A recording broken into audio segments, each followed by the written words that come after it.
Hi, thanks for being here. I want to start my presentation with a question. How many of you have ever trained a machine learning model? Raise your hands. Okay, more than 50%. How many enjoy doing it over and over again? Oh, more than I expected, actually. So today I present you SAMOA. SAMOA is a platform for mining big data streams, and it can help you in building classifiers and other models for evolving data and much more. It is already used inside Yahoo to handle web-scale classification problems. And it's in active development. It's available as open source software, and it's an ideal platform to collaborate on distributed stream mining. So in the next 40 minutes or so, I'll try to convince you of two things. The first is of the value of thinking of data as a stream. And the second thing is of the soundness of the potential of the idea behind SAMOA.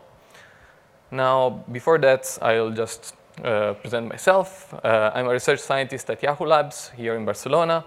I do work on web mining and data-intensive scalable computing. I'm a committer at Apache Pig. I am a contributor for a number of other large-scale mining projects like Giraffe, S4, Graphos. And today I want to put the emphasis on change, actually. So who knows Heraclitus? Who knows who he is? Okay, just a few. So he's a pre-Socratic philosopher, and he's famous for saying pantari, which means that everything flows. And he's also famous for saying that no man ever steps in the same river twice. That's because the river changes while in between. So the importance of this is clear if you think about the issues that we have with dealing with data. So this is an example from spam detection in comments in Yahoo News. So there are people that comment on Yahoo News, and then you can report them as spam, for example. You can build a model to try to identify these things automatically, right? And you can do it once, and then let the model stay, or you can do it continuously. And that's the difference. So the AUC, it's a measure of performance of the model. And you can see that if you have the initial model, the performance decays with time. Instead, with the online model that is trained continuously, you can see that the performance stays more or less constant. So if you think about, for example, email spam classification, right? If I gave you a data set that it's 10 years old, and I tell you, okay, build a spam classifier and then deploy it, do you think it would work nowadays? Probably not. And that's because things change, right? So another example, spam on Twitter. So the first one is an example from 2011. So spam on Twitter works by embedding spam links, for example, with the hashtags that are trending at that moment. So in 2001, Napa and earthquake were trending, and a few months ago, instead, this other guy says that iPhone, TBT, and sex are trending. Okay, so if you use a typical classification approach where you just try to find the spammy words, it wouldn't work. But this is not. I mean, this is a problem that is generic. It's actually a problem that you will find in many applications. For example, in personalization. You want to try to leverage the ephemeral interest of the user. You want to understand what the user is looking for now and give it to the user. One example is in Yahoo homepage, where there's a stream of news and items that gets delivered to the users, and of course also for advertising. Or spam detection in email, as we already said in the previous example, or in recommendation. So tastes evolve, and you have to try to evolve your model with the user. Otherwise, your recommendation would become stale. So all of this, it's what I call big data streams. So if you think about the usual 3 V's of big data, we have volume and velocity. So you have a large stream that is coming in, and it's coming in very fast. And of course, you have variety by default because you are dealing with web data. So you always have a lot of different inputs. And the requirements to handle the stream are that it's too large for a single server, for the memory, and it's too fast for the CPU. So you have to go distributed by, you have no other choice. And a solution should also be scalable, because you don't want to re-engineer your solution every time. Now, you might think that these problems are only for Yahoo or Google or these big companies, but actually, if you think about, if you want to do anything that involves the web and social media, you have to deal with this kind of data. So it's not a niche problem. If you think about user clicks, news, emails, their finance stocks, credit card transactions, Twitter updates, all of these things are actually a stream that's coming in very fast. And what I want to emphasize is that actually, up to now, people have been thinking, or are still thinking, about data as something that's there, and then you take and you analyze. But actually, what I want to say is that the batch data is just a snapshot of a stream. So there is value in thinking about data as a stream. So as is it processed? And not only the input of your computation is a stream, but also the output of your computation is a stream. So whenever you want to do a recommendation, you don't do a recommendation once and that's it. You're going to do a recommendation over and over again. Every time the user comes to your website, you're going to produce a new recommendation. So you can see this as a stream of recommendations that you produce. OK, so how is it done? How are these problems tackled nowadays? The so-called data science life cycle is more or less this one. So you start from gathering the data. And this could be, for example, logs. You go to see what people are doing on your website, and then you clean them up. And actually, you spend almost 80% of the time cleaning the data, right? And after you have cleaned the data and you've messaged it into a shape that it's amenable for modeling, you build some kind of model, recommendation, classification, depending on your problem. And once you have your model, you deploy it to your website. And and you have to repeat this over and over again, and you can choose how often you repeat. But so the output of what the data scientist does is not the model itself, as many people think, but is the pipeline. So you have to run this pipeline over and over again, OK? And you have to maintain it. If things change, you have to adapt the pipeline. If things break, you have to fix it.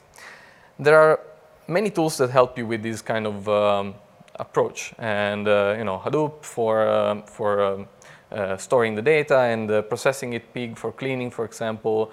Mahout can help you for building the models, or Giraffe, depending if you have a graph model. And all of these tools are really good at what they do, and they handle scale very, very well.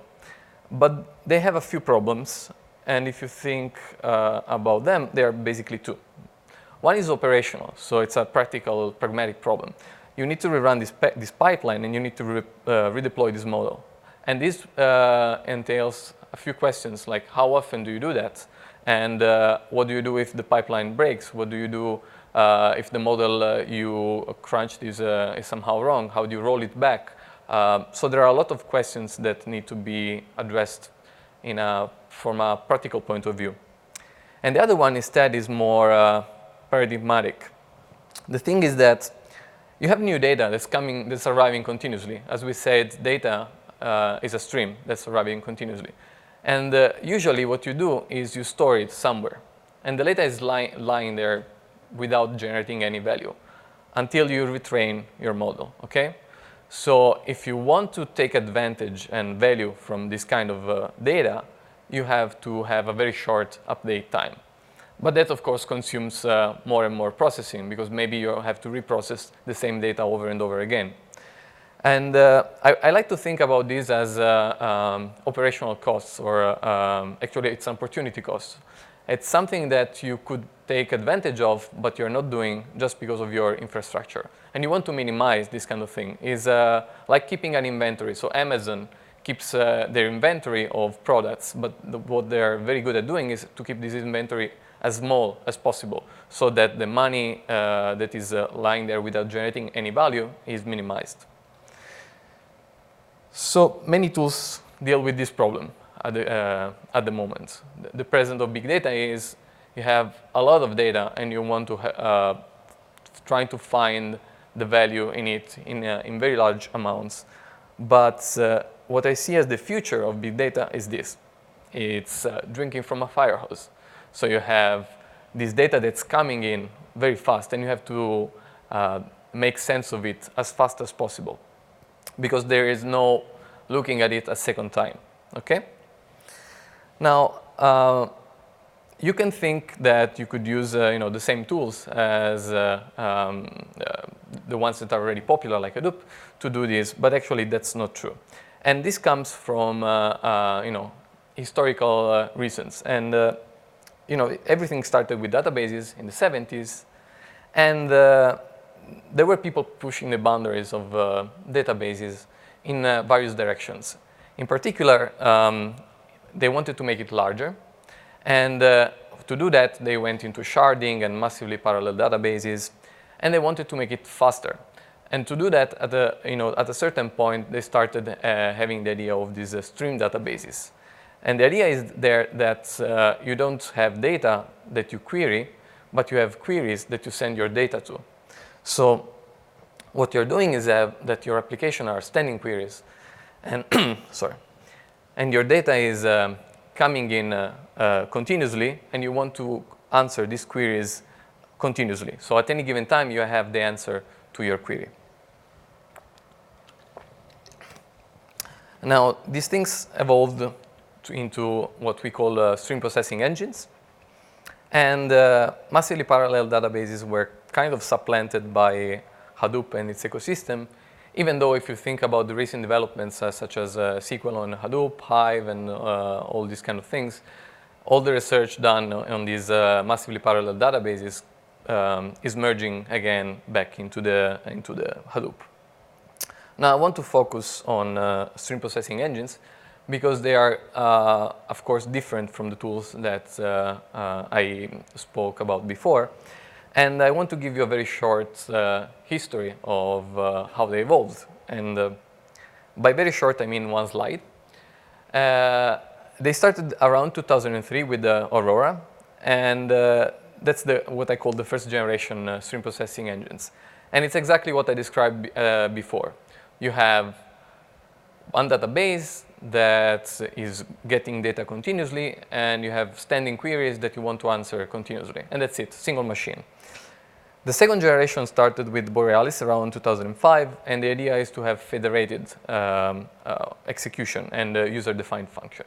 Federated execution means that you have, when you have a query, it transforms into a pipeline of operators. And then you can distribute the operators on several machines, right? So you have the projection on one machine, you have the join on another machine, the filter on yet another. And these machines send the data as a stream to one another. And this works, but it doesn't scale that much. That's because what you want is to have data parallelism. What you want is to have something that is like MapReduce.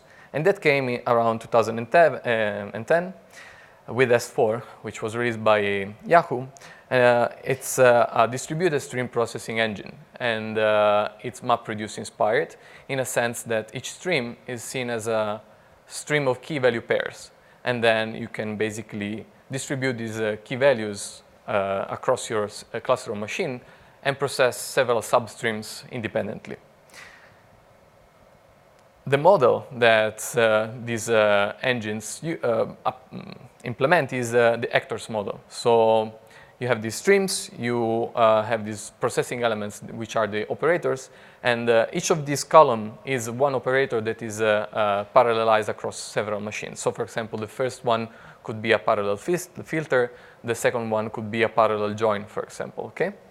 And they communicate to one another with queues and event routing, and you can specify what kind of routing you want to have. For example, you want to group by key, as in the reduce of MapReduce. And if you squint just right, this thing looks very much like MapReduce. And indeed, many people that have tried to implement MapReduce online or try to come up with online alternatives to MapReduce actually come up with this kind of model. It's basically exactly equivalent to this one. So these tools are really interesting, and they are really good at scale. And I want to just show you an example of one application. In this case, it's a S4 example. But any other one, like Storm and Samza, basically follow the same paradigm. And here what we want to do is to find the trending topics in Twitter, for example, the trending hashtags. So you can decompose this application in 3 layers. You have the first layer that does the extraction. So you take the data from the source and you extract the hashtags. And then you send down these hashtags to a second layer, which holds some counters. And these counters are, of course, distributed. Then when you want your counts and your trending topics, let's say that you want every 10 minutes, so you want this stream of trending topics out of your application, you just send down the top K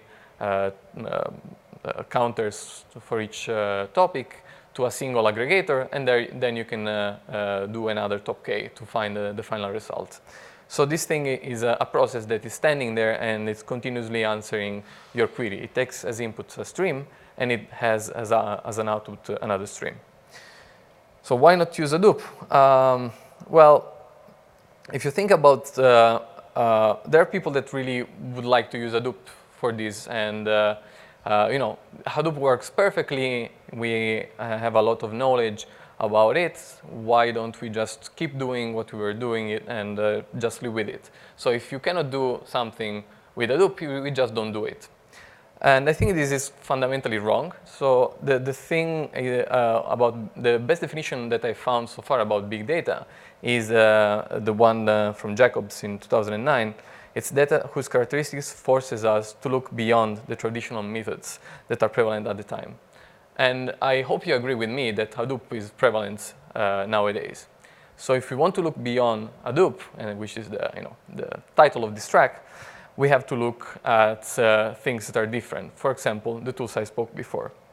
But now there is a problem, right? So we know how to do these models. We know how to build these models with Hadoop because we have a lot of experience with it.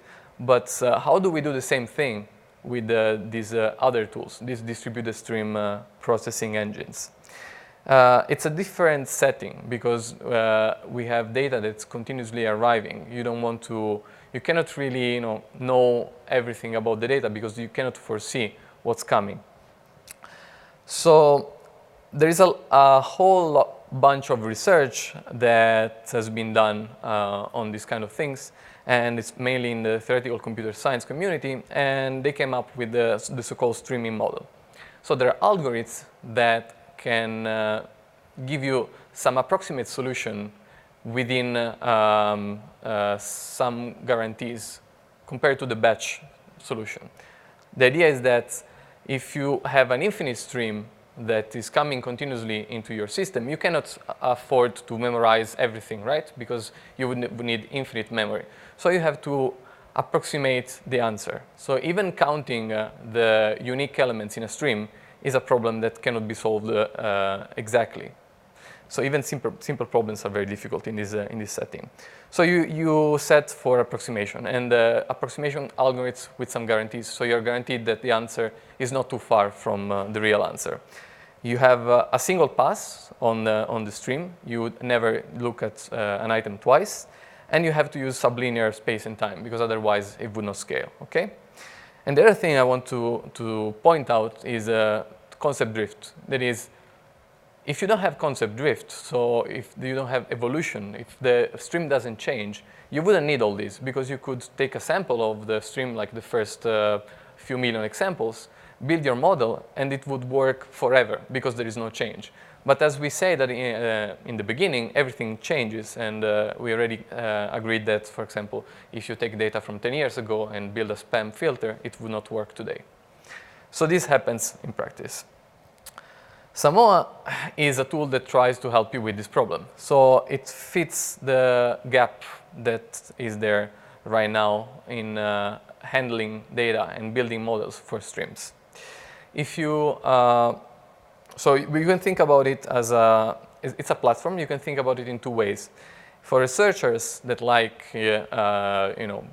writing algorithms and but are not very well versed in distributed systems, it's a framework to help them write algorithms for distributed machine learning on streams. For practitioners, instead, is a library of state-of-the-art distributed stream mining algorithms. This is because if you want to implement your own machine learning, you're gonna get crazy. It's difficult. These are tough algorithms. You don't want to do that over and over again. That's why libraries are there. If you think about the tools that are out there, and you put them in a taxonomy as this, SAMOA fills a gap that there is there. So if you think about data mining, if you have a small problem, you can do single machine. So you go on the right branch, and there you can have batch or stream. So if you do batch, you can do R, wake up, Python, whatever. There are tons of tools for this setting. It's the most common one. If you instead have a stream and you want to handle it on a single machine, there are a few libraries that can help you. MOA is one, RapidMiner is another one. Instead, if you have a lot of data, you have big data, then you have to go distributed, right? And we already know how to do that with Hadoop in a batch system. We can use Mahout, for example. But if you want to handle the stream case, you have the tools that can help you to process the stream, like Storm, S4, Samza, but you don't have anything that helps you build models. And this is where SAMOA comes in handy. So you can think of it as Mahout for streaming. It's anyway, we kind of learned some lessons from Mahout. For example, when they switched from MapReduce to Spark, they had to re-implement basically everything. And we would like to provide a common platform for people to implement their algorithms in such a way that is easy to port to new computing engines. And this is because, as I said before, writing these algorithms is tough. You don't want to spend a lot of time thinking about how to implement these fancy distributed streaming algorithms, and then your company comes to the next day and says, we are switching from Storm to Samza because IT said so, and you have to throw away all your code basically and restart from scratch. So SAMOA, the current status of SAMOA is that we have a few algorithms implemented, and there are a few execution engines that we support. We can do classification with a vertical of-tin 3. We can do clustering with some clustering. We can do regression with adapting model rules. We have some frequent byte mining that is not integrated yet. And we support 3 platforms right now: Storm, S4, and Samza. And the way we do it is by having a typical hourglass architecture. So the algorithms are expressed in an API that is what makes SAMOA, like the core API of SAMOA. And then there are bindings for each of these platforms.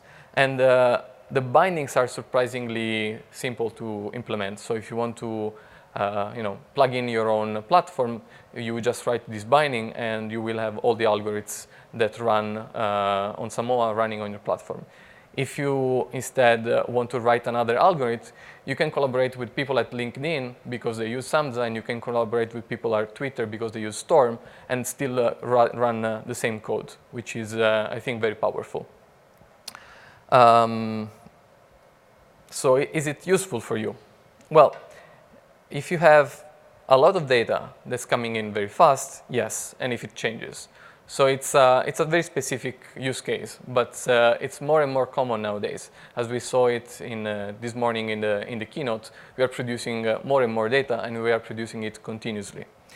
And the goal of SAMOA is to let you understand what is happening right now. If you want to take advantage of ephemeral interests of the user, if you want to understand trends, if you want to adapt to change faster, if you want to answer queries that are only answerable if you have the data from 1 minute ago, then you need this thing. You cannot wait for the next Hadoop job to finish.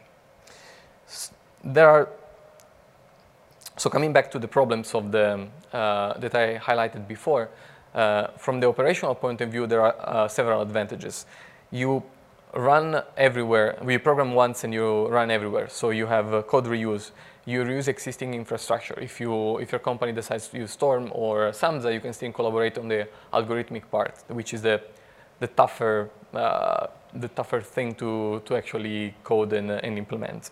You avoid the deploy cycle. You don't have to shut down your system because you have to redeploy your model, or you don't have outages. You don't have backup procedures. It's just a model that stays there and gets continuously trained from the data that you collect. And you don't need to choose the update frequency, right? So as a paradigm, so paradigmatically, there is a huge difference because your model is always fresh. You don't need to think about retraining, so you completely forget about this problem. You get immediate data value from your data. You don't store your data and let it lie there for later use. And because also the data that's the fresh, it's the one that has the most value usually. That's what you want to use as fast as possible. The value of data decays with time. And then you have no stream batch impedance mismatch, which means that you don't have to think of your data coming in as a stream, your computation taking place as a batch procedure, and then doing it over and over again. So it's simpler to think about data as it is produced because it's produced as a stream. Now, in the next few slides, I'm going to show you some details about SAMOA, but I'm not going to get too technical into the algorithmic part, although I'm very happy to speak about it with anybody after the presentation.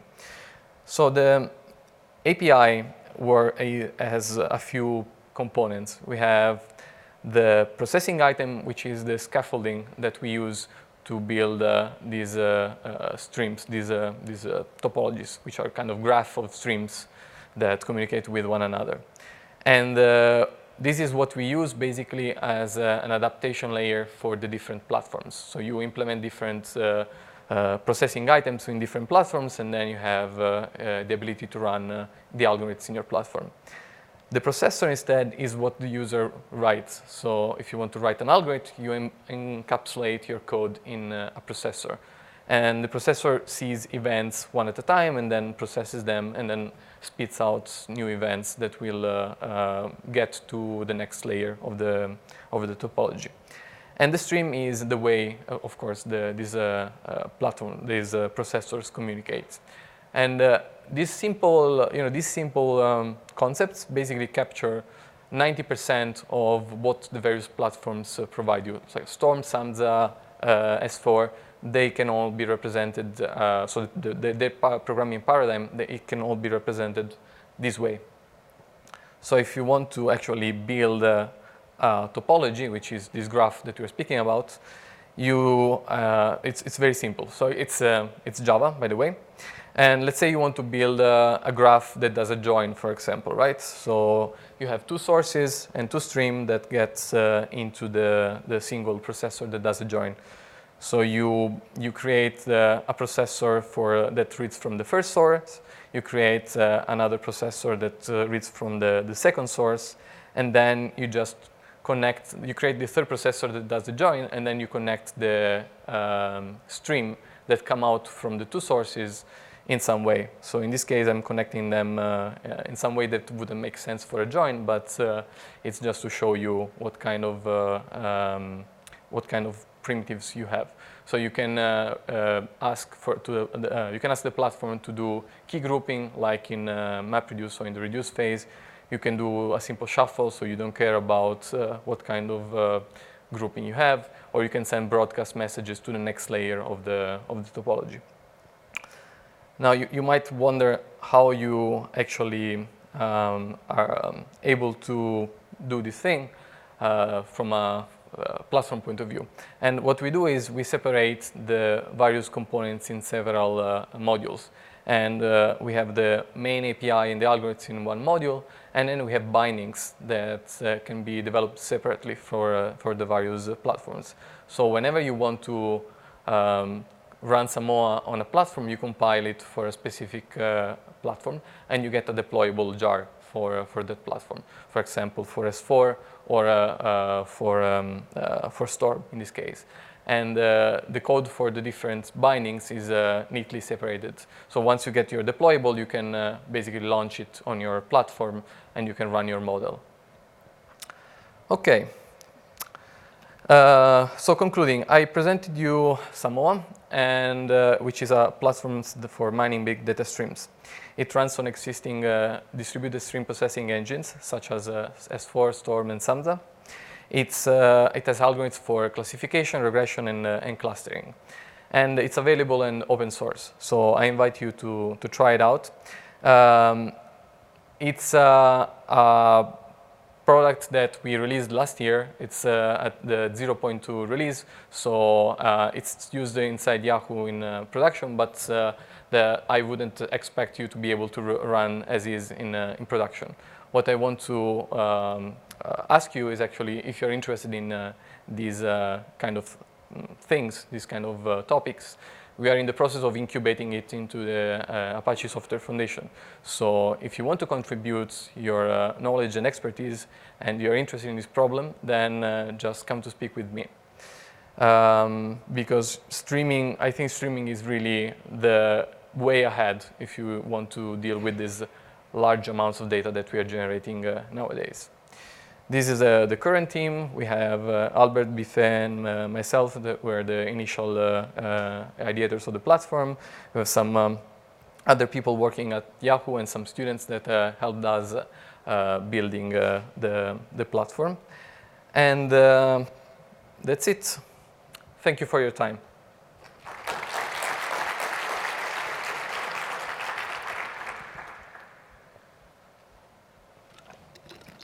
Yes. Maybe. Okay, so the question is whether we have plans for Spark streaming support. So we evaluated that, but it's actually very different from the API of Spark streaming is very different from the API of the other streaming platforms. So we kind of were not really targeting it for now. So right now there is no really there is not real winner in the war for the best streaming platform so far. When when we will get the Hadoop of the streaming platform, we might just focus the efforts there. But the API of Spark streaming is right now is too different from the APIs of the other ones to target. So maybe in the future it will take more work. It's not in a high in our priority list.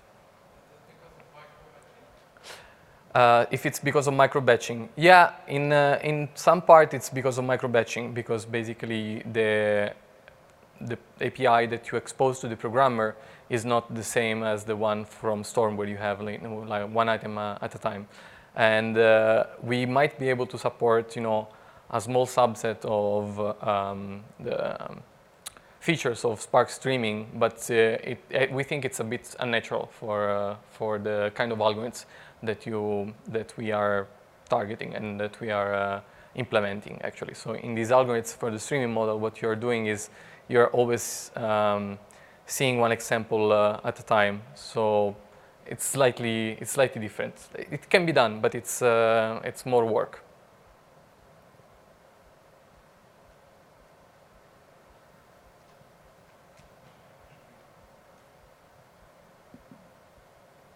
Yes.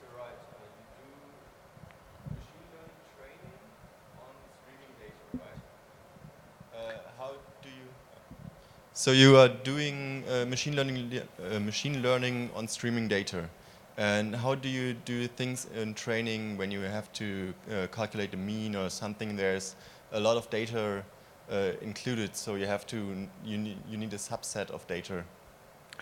Can you repeat the question? So how do we do what? What do you do if you need a data set? Do you take subsets of your stream to do the training, or how is it done? No, basically what we do is we ingest, so the stream, we see it as a mix of training and testing data. So if you have a label or some kind of value, for example, that you want us to learn from, then we take it and we learn from it. If you don't, we just emit a prediction. So if there is no label, we classify it or we put a number on it if it's a regression problem. So we take the whole data set, the whole stream, and we just feed it into the platform. So we don't really, it's a continuous process. So you continuously ingest data, and it's continuously being used as training or and as testing, depending on whether you have a label or not. So are you recalculating averages of your data set every time, or? So we're not recalculating that. We're just updating them on the fly. And that's the neat thing about streaming algorithms, approximation algorithms. You do operations that are only on the last inputs that you receive, and you are guaranteed with some small error, controllable error, that the output that you're going to get is very similar to the one you would get with a batch process. Is there a way to distribute this intermediate results? It depends on the algorithm, and for some of them, yes. Can you give an example of an algorithm? So, for example, what we're doing for classification is a decision tree. And what you do there is you have to decide how to update your model, which means how to split a node in such a way that you ask a new question. And the new question will be the one that maximizes some functional. That says, for example, I put all the black squares here, and now I put all the red squares here. So you sort the data the best by splitting on these attributes. So if it's a square, for example, then I put it on the right. If it's a triangle, I put it on the left, and I get all the red objects in one side and all the black objects on the other side. Now, usually what you do in batch is you look at the whole data set, you pick the best attribute, you update your model, then you take the whole data set, you stream it through your model, and you pick the new best attribute at the leaf, and you go on like this. So you have to reuse your data set over and over again throughout the training process. What you can do instead is you have this stream that's coming on, right? And you can say, okay, I'm not entirely sure that this is the best attribute, but I have enough evidence. I'm confident enough within some parameters that this is the best attribute now. And you can prove that the probability that you're wrong is bounded with a high probability, with high confidence. So you just update your model, and then you continue from there on. So you forget everything that had happened before the update of the model, because that's encoded in the model itself. And you continue training downstream. So you continue sorting your stream through a tree, and so on and so forth. Okay. Thank you.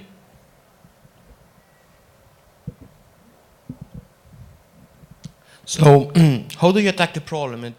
Due to the variety of the data in the stream, it might be the case that the model is not valid or not good enough anymore in the future?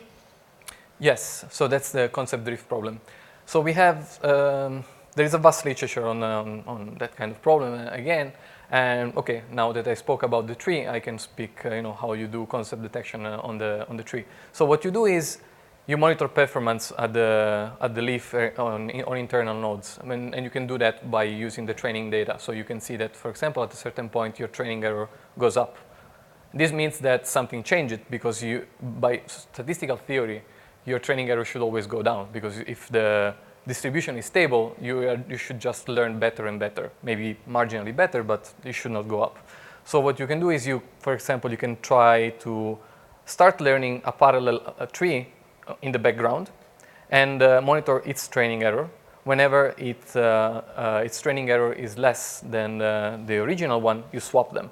And that's the way you basically update your model. So you throw away the piece of the model that is not working, and you create a new one. Or, for example, if you're using ensembles, we have bagging, which is like, I have hundreds of these trees all together. At a certain point, you see that one of these trees is not good anymore. You just kill it, and you start training a new one. And that's a very simple way of dealing with change. Thank you.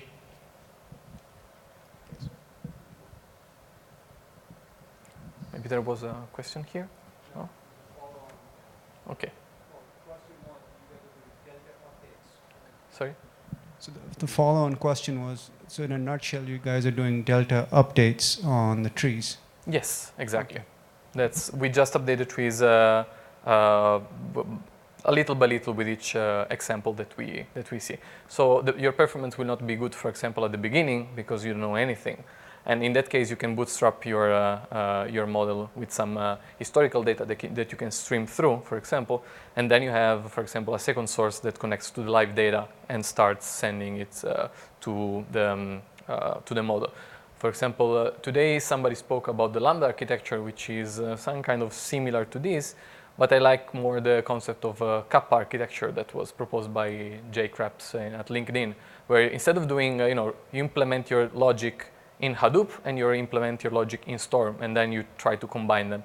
Instead, you implement your logic only once and use the same thing, the processor, the stream processor, to crunch historical data, and then you put it online, and then it's much easier. You lose something because the algorithm will not be as accurate as the batch version, but you gain a lot in terms of ease of use, basically. Thank you.